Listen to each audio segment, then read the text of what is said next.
ലോക കേരള സഭ ഉദ്ഘാടനം ചെയ്യുവാനുള്ള സർക്കാർ ക്ഷണം നിരസിച്ച് ഗവർണർ. ഭരണഘടനാ സ്ഥാപനങ്ങളെ സർക്കാർ ദുർബലപ്പെടുത്തുന്നുവെന്നും അതിനോട് യോജിക്കാനാകില്ല എന്നും ഗവർണർ പറഞ്ഞു. രാജ്ഭവനിൽ നേരിട്ട് ക്ഷണിക്കാനെത്തിയ ചീഫ് സെക്രട്ടറിയെ ഗവർണർ പ്രതിഷേധം അറിയിച്ചു.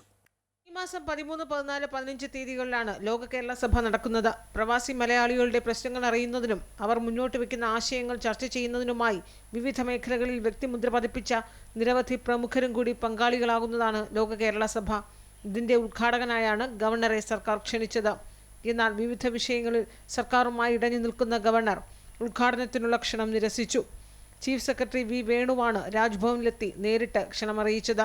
എന്നാൽ ചീഫ് സെക്രട്ടറിയെ രൂക്ഷമായി വിമർശിച്ച് മടക്കി അയച്ചുവെന്നാണ് റിപ്പോർട്ട്. ഭരണഘടനാ സ്ഥാപനങ്ങളെ സർക്കാർ ദുർബലമാക്കുന്നുവെന്നും അതിനോട് യോജിക്കാനാകില്ല എന്നും ഗവർണർ അറിയിച്ചു. സർക്കാർ നടപടികളിലെ കടുത്ത അതൃപ്തിയും ഗവർണർ ചീഫ് സെക്രട്ടറിയെ അറിയിച്ചതായാണ് സൂചന. അമൃത ന്യൂസ്, തിരുവനന്തപുരം.